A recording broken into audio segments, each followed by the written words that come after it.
Good afternoon, members of the MAG Regional Council Executive Committee. This meeting is now called to order.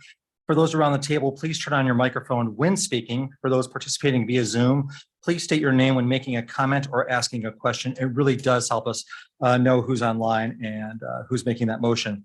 The MAG public comment process allows members of the public to comment on items on today's agenda or on items that fall under MAG's jurisdiction. If you would like to comment at today's meeting, please fill out a request to speak card located on the information table in the hallway and give it to MAG staff. If you parked in the garage, parking validators are available on the information table in the hallway. If you purchased a transit ticket to come to the meeting, please see staff for a ticket.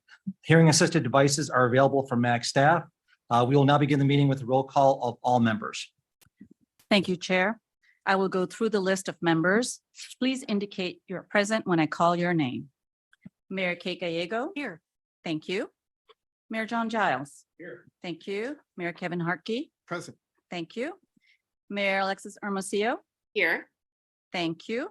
Mayor Eric Osborne. Present. Thank you. Mayor Bridget Peterson. And Chair Weiss. Here. Thank you. Chair, we have quorum. Sounds good. Would you all please stand and join me in the Pledge of Allegiance?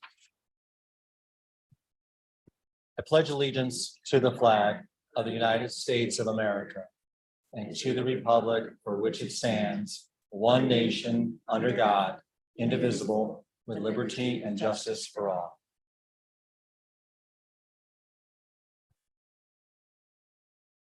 Our next item is called to the audience. This is the opportunity for the public to comment on items that fall under MAG's jurisdiction that are not on the agenda or that are on the agenda for discussion and not for action. 15 minutes will be provided for call to the audience agenda items unless the committee requests an exception to this limit. I have received numerous cards requesting to speak. I apologize ahead of time if I butcher anyone's last name. I think you heard me say that earlier. We also provide the opportunity for members of the public to submit written comments via the MAG website up to 2 hours prior to the meeting. All comments received online are shared with the committee members in writing and electronically and will be part of the meeting. One thing that wasn't discussed as we made that change, and the fault is mine, is a lot of times when we have these meetings and people are online, it is hard for them to hear the read public comments. And we wanted to kind of make it so they would have those comments in front of them as they were at the meeting and any concerns that came up. And that way everyone had copies of those comments and there wasn't any kind of communication lag or communication issues with people who are online. So I'd like to go one by one on these, and we are going to try and limit it to 15 minutes, but I'd like to give everyone a chance to speak. I'm guessing it's kind of probably on a couple subjects, and but I want to give everyone the opportunity. So Mr. Farley, and I will ask you to state your first and last name for the record. I will not ask you to state your address, but just your first and last name. Mr. Farley, if you won't mind coming up to the podium. Chair, Yep. Chair, I just would like to add that we have also received for your consideration and for the committee members via the website 4 public comments, and they are provided to you in writing. Correct. And they will be part of the minutes. Sapna, do you mind just kind of with the lights on the podium, do you mind just explaining how that would work in case people haven't done this before? Sure. The green light will indicate that you're able to speak. The yellow light will indicate that you have 1 minute left to speak. The red light will indicate that you are done with the time allotted to you. Please let me know if you have any questions. Okay, thank you. Mr. Thank Farley? you. Thank you very much. Dan Farley. I am currently chairman of the Republican Party in Legislative District 4. I was a top contender for the state party for the Republican Party, and I'm currently president of Tea Party AZ. I can tell you that our constituent base, the large majority of us, would be against road diets. We've seen what's happened in other countries where if you go outside the city, they get taxed extra. We've been watching what's going on in our state legislature and how Democrats have been trying to introduce bills like that. They've not gotten to the floor, but that is an affront to our freedom. We are in a city that can get 120 degrees, perhaps hotter with all this concrete. The more that you push a 15-minute city agenda, the more concrete, the hotter it's going to be. The more that borders are open, the more insecure it will be to go to the grocery store and come back. That puts people at risk. I think the vast majority of Arizona citizens, including Democrats, would be shocked to learn that there is an agenda to take roads away that they had paid for with their taxes and take their freedom of leaving on road trips whenever they want without additional fees. I think that would be surprising to them. I think it would also be surprising to them to learn that the taxes that were intended for roads are going towards mass transit, particularly since mass transit is not commonly being used. So I would implore, we're getting more and more people aware of MAG. That will be compounding. If you pursue road diets and 15-minute cities, I would expect that you're going to see compounding turnouts at these meetings and more of an uprising. I would advise you against that. I appreciate you doing the Pledge of Allegiance to the Republic and giving us an opportunity to speak for self-governance, because that is what our nation stands for. Please represent your constituents. Lastly, I will say that as a chairman of a district, I have to give my body no less than 10 days notice on an agenda. Currently, I believe you're giving only a couple of 2 or 3 days notice for consistency and for the body, your constituents to know. I would implore you to please extend that to 10 days notice, as is commonplace for most political organizations. Thank you. Mr. Farley, thank you for speaking. Ms. Savolt, S-A-V-O-L-T. Did I get that right? Sable, thank you, ma'am. If you don't mind coming up.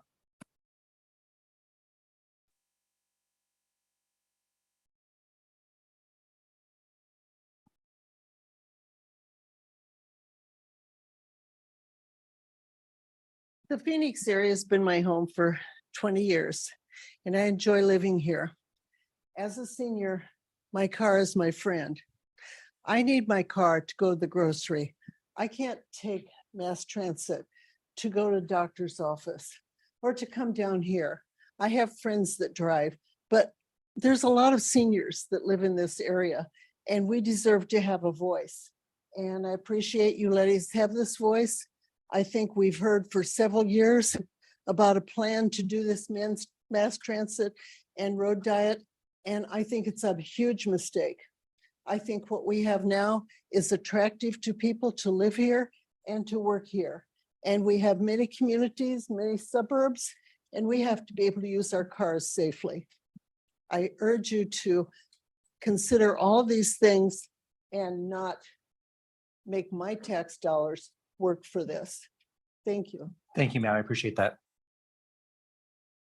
Mrs. Wilming? Hi. Hi, come on, ma'am.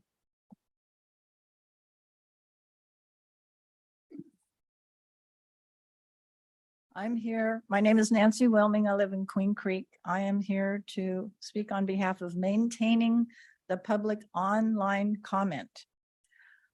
In MAG 2023 Public Participation Plan, you had a graph that put together by International Association of Public Participation, which you cite as becoming an international standard. It outlines the agency's promise and correlating goal to keep the public informed, consulted, involved, collaborated with, and ultimately empowered. And that's why we are here. We want to be empowered and continue to be empowered. If the inclusion of the graph below that you put on your site was sincere as a guide to MAG and not just something that sounds good to include but not adhere to in reality, then MAG's promised to work together with us to formulate solutions and incorporate your advice and recommendations into the decisions to the maximum extent possible, as well as implement what we decide in order to place that final decision-making in the hands of the public. Then you'll take this feedback about your public process to heart and do something with it. And I hope you do. Thank you. Thank you, ma'am, for speaking.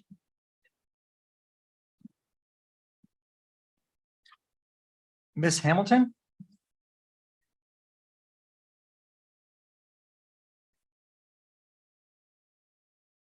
Good afternoon, members. I am here today because I received a notice that you changed your public comment process, and that was concerning to me because you aren't actually an official entity of government. MAG was created in 1960 in the 1960 era, according to the federal government, which they called coercive federalism. And the reason why they called it coercive federalism is because they designed it so that you would create hostile strings attached to public money that the general public would not actually agree with. And they would, and you would seek to override the will of the people locally with that hostile spending. We're seeing this in cities throughout Maricopa County. I've been talking to many of the businesses that are being impacted by the MAG's public transit plan to do bus rapid transit along with road diets. And those businesses are not pleased with the plans that you have to essentially eliminate them as local businesses with your hostile plans. You could choose to do public transit in a way that doesn't do road diets. You could decide to make paths that wouldn't reduce our road lanes and create congestion, but you consistently do not do that course of action. And in fact, when we look at the federal spending that this organization has encouraged and the state spending that this organization has encouraged, it is not a surprise to me that Phoenix consistently is one of the highest inflation or victims to inflation that we have, because inflation comes from massive government spending, and that's largely come from the councils of government. Additionally, in order to get the councils of government, the federal government actually had to change the rules committee to be a 15-member committee back in 1960. So the entire creation of this entity was not for the benefit of the public, but actually to override our local control. And the public comment explanation, although I appreciate it, doesn't actually make a whole lot of sense, because you could read the public comment into the record just like I am speaking and reading public or speaking public comment right now to you through a microphone so that everyone online could hear. And then last, on the legislative updates, since we weren't allowed to speak on that as a separate line item, I do support what our legislature has been doing to defend our freedom of transportation and freedom of movement. I would encourage MAG to stop trying to override our actual legitimate government entities in the way that in your funding model, and instead create a funding model that involves public participation, make public participation easy, and support the will of the people. Don't exist to override it. And with that, I would encourage our government to actually cease their partnership with MAG, and MAG be abolished as and go back to being a regular nonprofit entity, not a quasi-government entity. Thank you. Thank you, ma'am.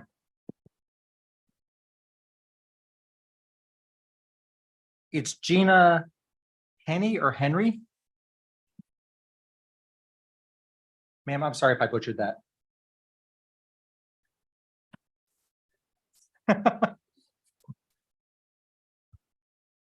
Henry. My name is Gina Henry. Good afternoon, and I appreciate this opportunity to speak. I was coerced to come here to be heard, which is not a Republican form of government that I'm guaranteed by the United States Constitution, because I can't communicate with you online. So I came here from Queen Creek today so that I can be heard. Public participation is a cornerstone of a Republican form of government. And that's what Article 4 and Section 4 of the United States Constitution guarantees. So I'm very not happy with that. This is my first interaction with you.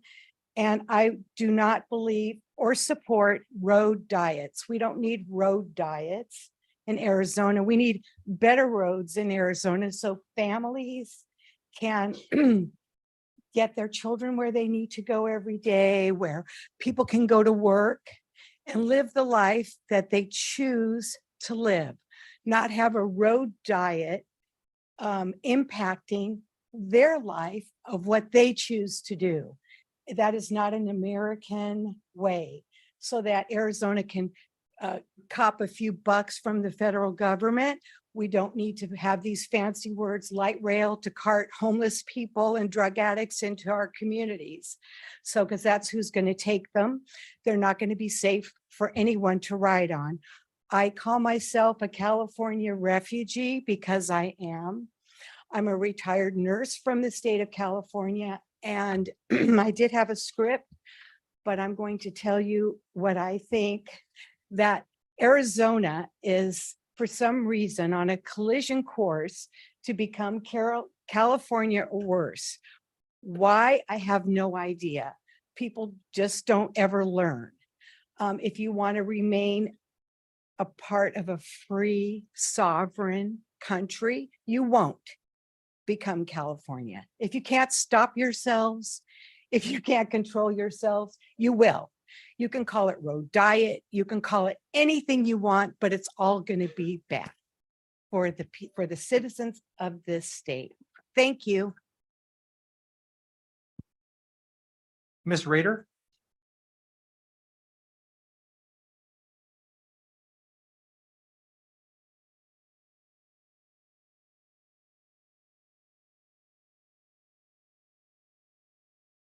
Hi, my name is Lisa Rader. I appreciate the opportunity to speak today.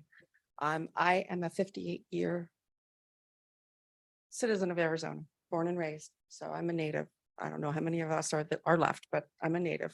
Been here all my life. I was very concerned about MAG's recent changes to the public comment process.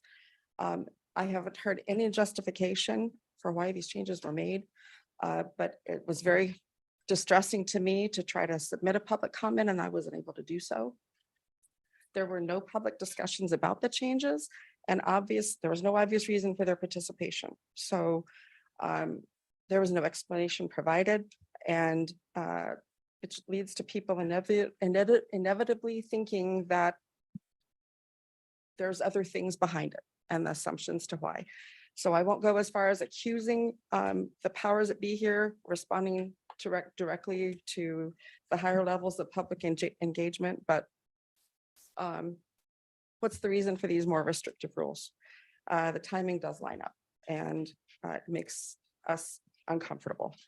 It's an easy problem to solve, more communication with the public, not less.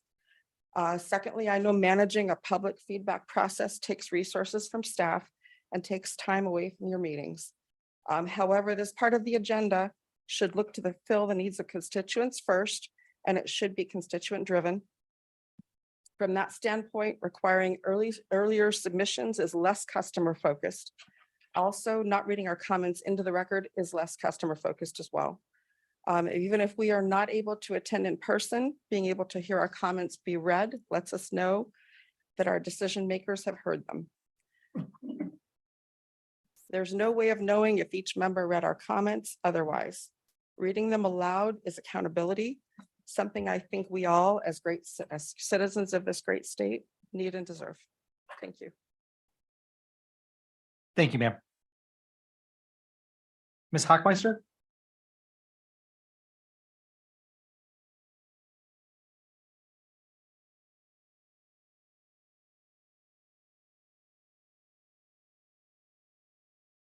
Lori Hackmeister. I am here today because I was forced to physically come and be in person rather than commenting online. I feel that MAG should not change its rules for public participation. It's hard enough for people to be involved and informed with what is going on in Washington, let alone at the state capitol. And it's even harder at places like this. Not only because it's impossible for an average person to keep up with everything you guys are doing, but also because the process is much more complicated than in other places. And getting here itself is difficult. Parking is a challenge, and we have to navigate the narrow streets of downtown. MAG should be making it easier for the public, for their voices to be heard, not harder. And get back to commenting online would be greatly appreciated. Thank you. Thank you, ma'am. Ms. Bevilacqua?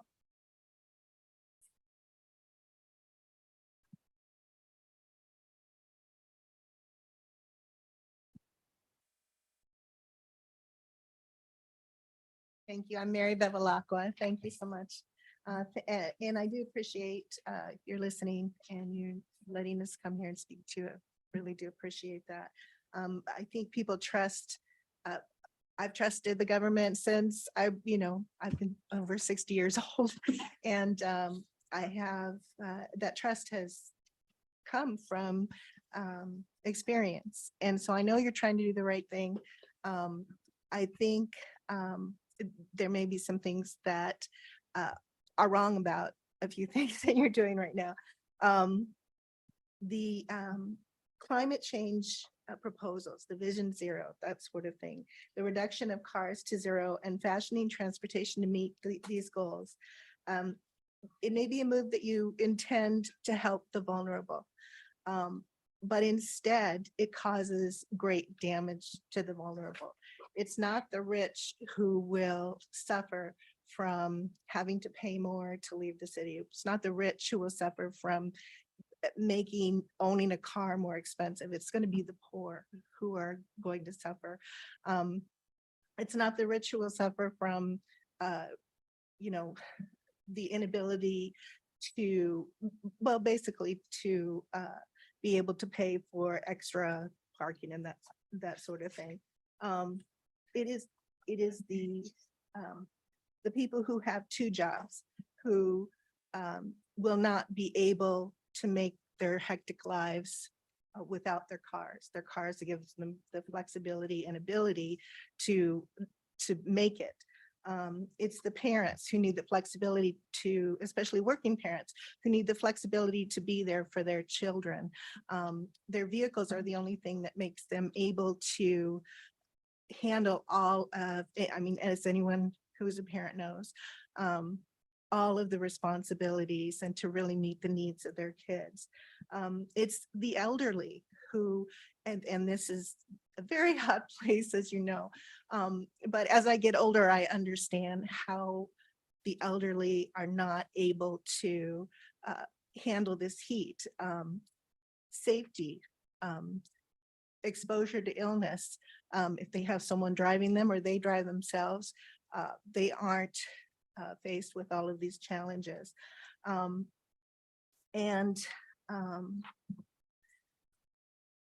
See.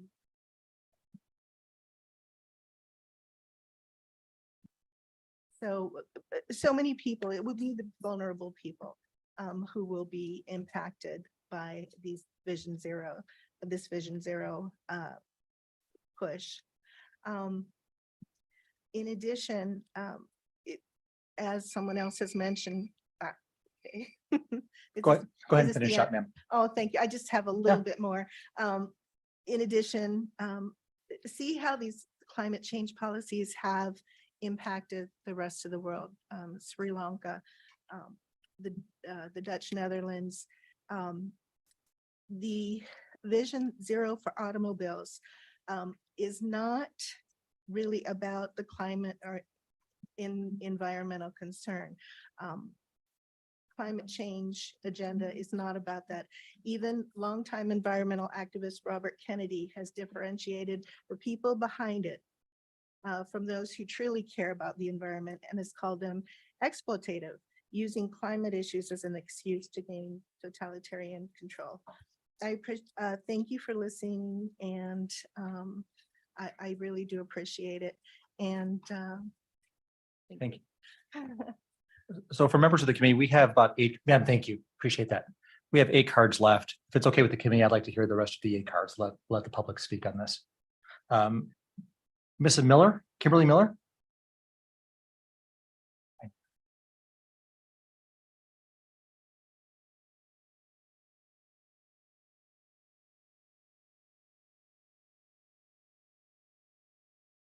Good morning, committee. Hopefully you can hear me.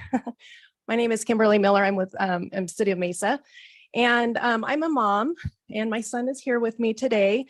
And I'm trying to teach him how to participate in the public process and demystify this, because at 49 years old, I'm confused.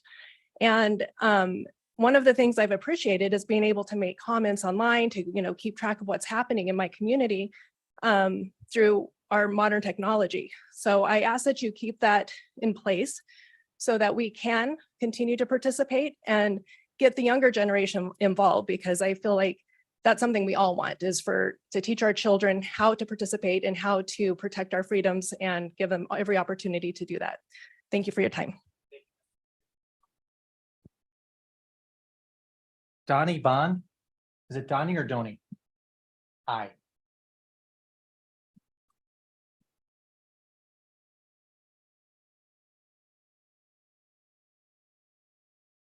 Good afternoon. Members of the MAG Regional Council Executive Committee. Thank you for this opportunity to address my concerns regarding Prop 400. As I've studied this, I agree with the legislature that 28% for public transit is adequate. I do not want 40% of these tax dollars spent on bus and transit at this time, since Prop 400 extension priority should be for funding roads and highways. It appears that Katie Hobbs voted the current Prop 400 legislature vetoed it due to, quote, it not bringing enough high-paying jobs to Arizona. Not that we're trying to focus on finishing the highways, repaving needs on roads and securing bridges, etc. Autos cannot drive on the sidewalks or bike paths. We are independent people who rely on our cars for transportation. We need capable road workers more than we need transit drivers. I don't see any relief in the number of tiny homes being built per acre or mass apartment buildings that will definitely increase auto traffic and strain our electricity and our water supplies. I can only speak as a Goodyear resident when I say that I'm scared for the congestion I see coming and the lack of yards for people to move around. It seems to me that this is a real problem when you put too many people per square acre, not per square mile. Mischief happens, and since our law enforcement is not able to enforce the laws to protect us, we have people who will continue to push the limits on what they can get away with, like vandalism and theft and assault. Why can't we tackle one problem at a time and do it well? Prop 400 can be separated into two bills that will show you what your constituents really want. Let us vote so that you will hear us. If highways are as important as transit, you will be able to see clearly what is wanted by the people's vote and not the federal government's mandates and hostage funding. And as for your new rule that we cannot voice our thoughts online any longer, I want to be on record as asking for my comments to be recorded in the minutes today. Thank you.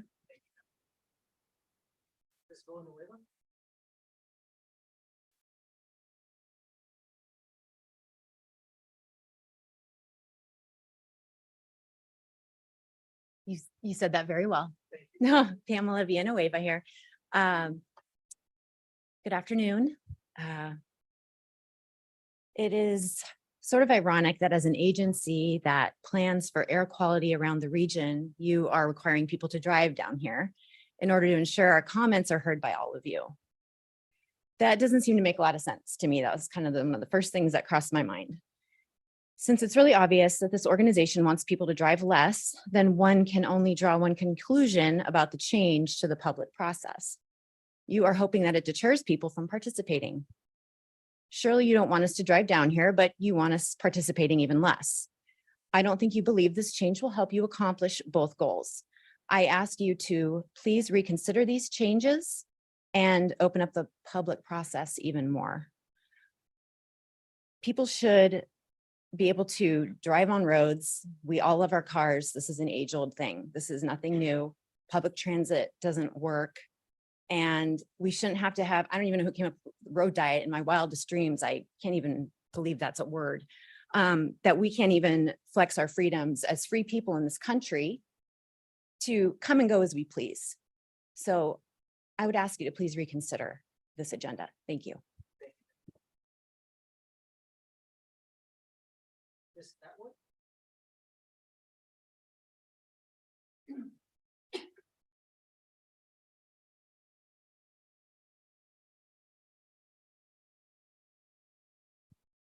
I'm Catherine Atwood, and I am a Mesa resident, and I'm a native too.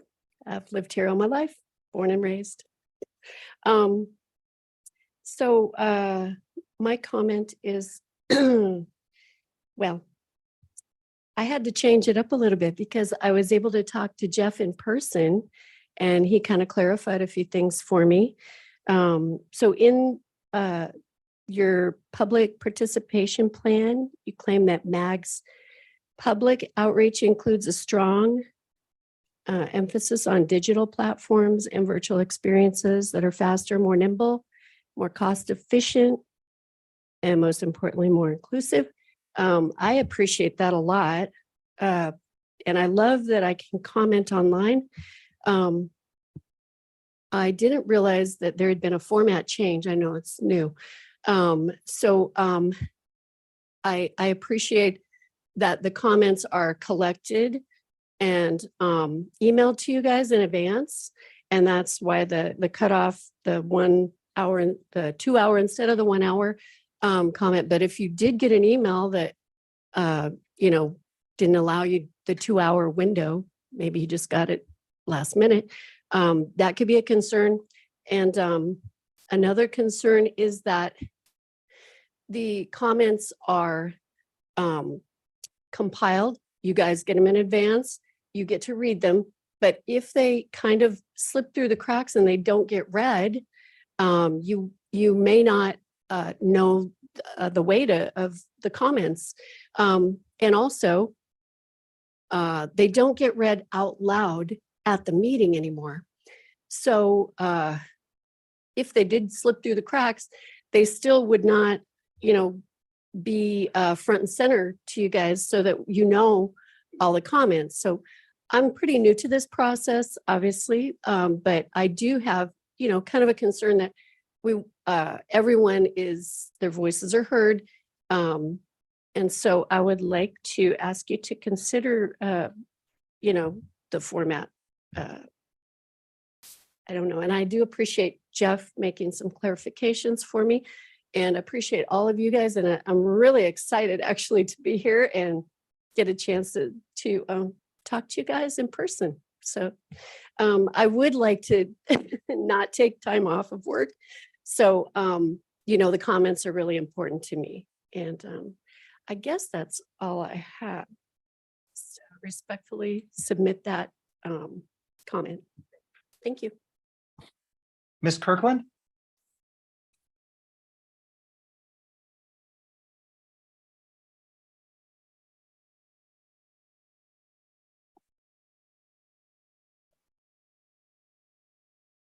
Is it afternoon? Ma'am, it is. Good afternoon. My name is Deborah Kirkland and I am an Arizona native, but was a California refugee for 40 years until I got fed up with what was going on in California. We implemented a lot of these road diets and it brought in crime. It brought in homelessness. It brought in drugs. It brought in so many things that I don't think that you're aware of what could happen. So I think that your intentions are great. I think that your desire to make Mesa or Arizona, Maricopa County, a more updated and becoming city. But I really do think that you need to think a little bit further down the line. The other thing is your organization, who knows about it? How do people get to know who you are? And so I'm a little nervous right now because I've never spoken. You're good. But the thing is like, I'm a precinct captain in Mesa and my citizens in my area don't have any idea what's going on. So how do you market this to the people that are in the city?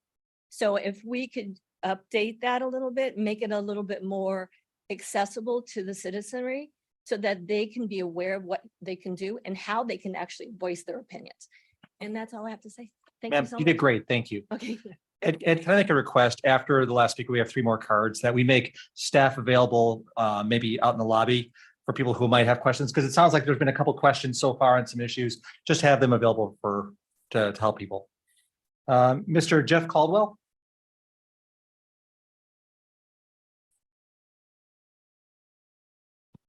Good afternoon. Thank you for letting us speak today.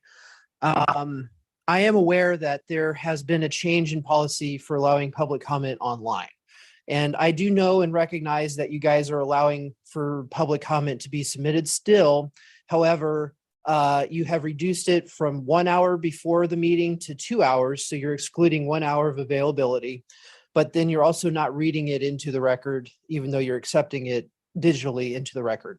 I send out emails alerting people about meetings, and I received one today at 10:18, which is after the 2 hour cutoff for this meeting. And they were extremely upset that I did not get them the information in time. And I sent it out to them 2 days in advance.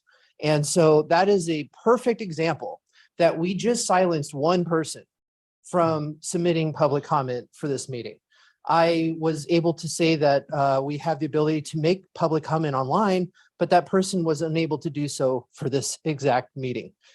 And I also want to reiterate that this is actually an example of something that can be used in the future to further silence people online.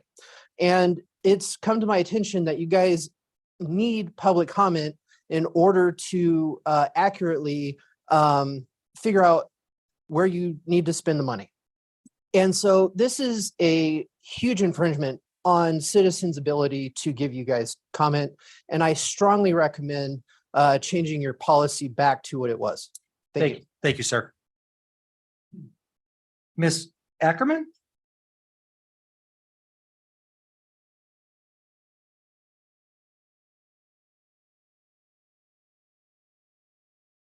Hi, my name is Janet Ackerman, and I am probably the only one here that's ever used public transit to commute back and forth to work. I did that for 2 years when I first moved to Phoenix.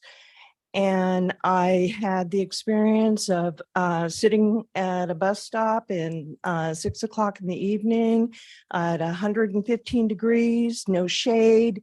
And I've had to go to the emergency room with heat exhaustion, dehydration. And I also, it extremely limited me on where I could go look for jobs. It had to be within a certain area. I did find a job that was quite a ways away, and it was second shift, but that would put me at a bus stop at Broadway and 16th at 10:30, 11 o'clock at night. And that's just not safe. No lights, big open field behind me. So I really consider it to be a physical danger to people to be limited to public transit. I'm also a conservationist, nature conservationist, and I'm very concerned about the lithium battery production, the human rights violations involved in that, and the contribution to the processing of those metals in order to make the batteries contributes enormously to pollution, to air pollution. And it's just not the right answer for Arizona with our heat, and it's not the right answer for the world. Thank you. Thank you, ma'am. Ms. Regala? Did I say that right? Thank you. Hello, my name is Carol Regala. I'm a physician in practice 29 years. I live in Fountain Hills, and to just kind of make the time a little bit shorter, I agree with all the comments about how the online community should be able to have their comments said publicly, and also to go back to the 1 hour rule. What I'm real concerned about is the road diets, and ever since I have been reading up on them, I ended up joining 2 groups, and I've never been that active politically before until the last few years. One of them is America PAC, the other one is Easy AZ, and the purpose of which is to get out into the community and educate other people about what this is about so that they block it. And I will go out of my way at my city council to block it in Fountain Hills to block this. Thank you, ma'am. I appreciate it. No, thank you. And then, folks, if we're going to vote on consent agenda, and then we're going to go into executive session, but we'll have staff available for you if you'd like to comment or talk to them about any questions you might have. So, next item is approval of the consent agenda. Items 4A through 4G are on the consent agenda. Do any members wish to have an item removed for separate consideration? Seeing and hearing none, can I get are there any comments? I didn't get any speaker cards on this, on the consent agenda. Chair, there are no speaker cards for the consent agenda, but there are speaker cards for agenda item 5. Correct. Can I get a motion on the consent agenda? So moved. Second, Mayor Hermosillo. I have a motion from Mayor Hartke, a second from Mayor Orsborn. All those in favor say aye. Aye. Do we get comments? Do we get Alexis? Alexis, Sure. hi. How do you vote? Aye. Thank you, ma'am. Chair, the motion passes. Thank you, everyone. So before we vote to go into executive session, if we do, there's 3 speakers who spoke earlier who would like to speak on the consent agenda. Mr. Caldwell, or are you okay with what you said earlier? Correct, and we're getting ready to go into item 5. Okay, sir, come on up. Thank you again for allowing me to speak. So Prop 400, this last week, the legislature delivered to the governor an extension of Prop 400. I saw a letter put out that was signed by most of the members of this committee opposing that plan, arguing that it was supported by only a small group of lawmakers and that they were preventing a vote on an extension. But, 31 members of the House and 16 members of the Senate make up a majority of the legislature, and a majority is not a small group. So they actually delivered a real plan to Hobbs's desk, and I hope she signs the bill.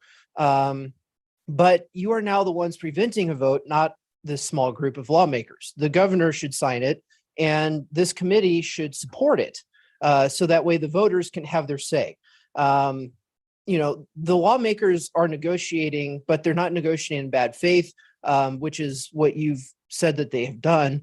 But instead, they're trying to get this done so that way we as people can participate in the process instead of having a one blanket, one glove, all fits all. So we need to have the ability as the public to submit comment on all levels of the implementation of Prop 400. I am disappointed in the aggressive and hostile approach that you guys have approached the legislature with. And the fact is that the legislature has put a package together that they managed to unify around. And so now the only thing stopping the economic development and the funding of roads and freeways is MAG and Katie Hobbs. And with that, I'll yield. Thanks.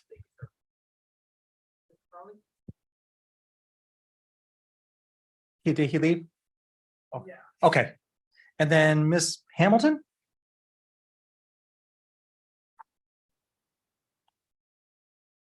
Members, thank you for your time today. I want to reiterate again, you're not an official government body. You are a nonprofit that gets much of our tax dollars.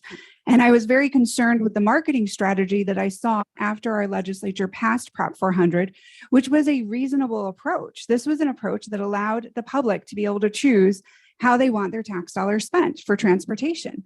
Do they want their tax dollars spent for roads and potholes and highways, which we need quite a bit of? Or did they want the money spent on public transit, which has the police consider it basically a crime expressway.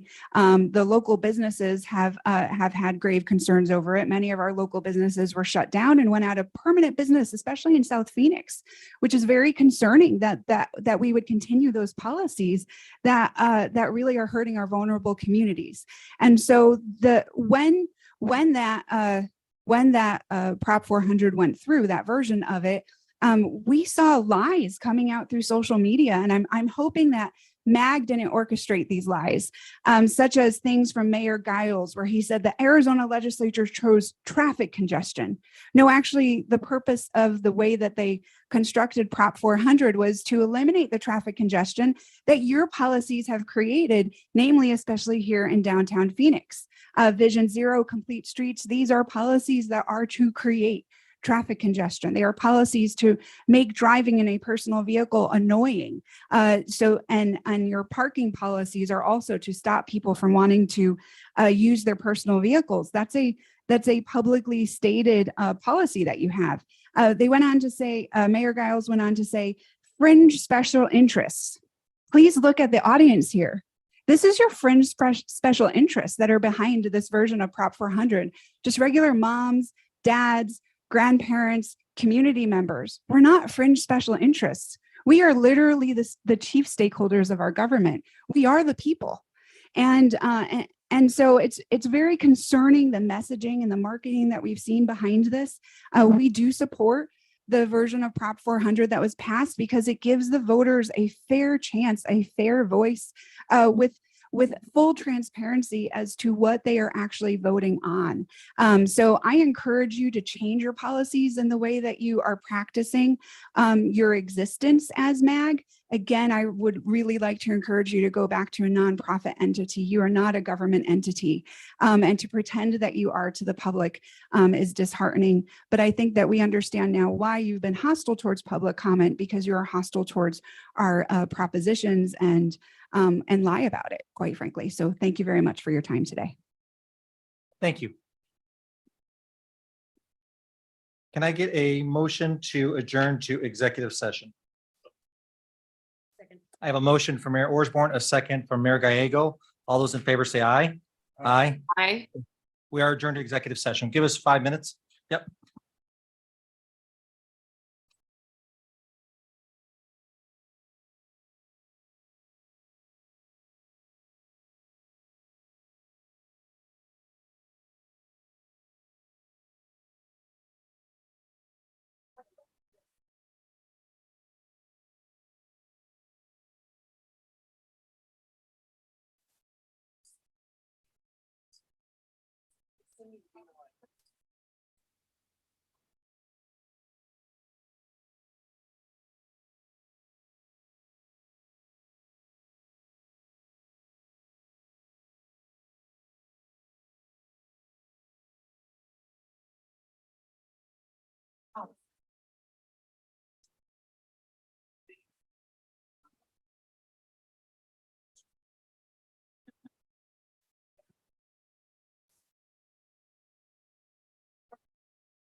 That working?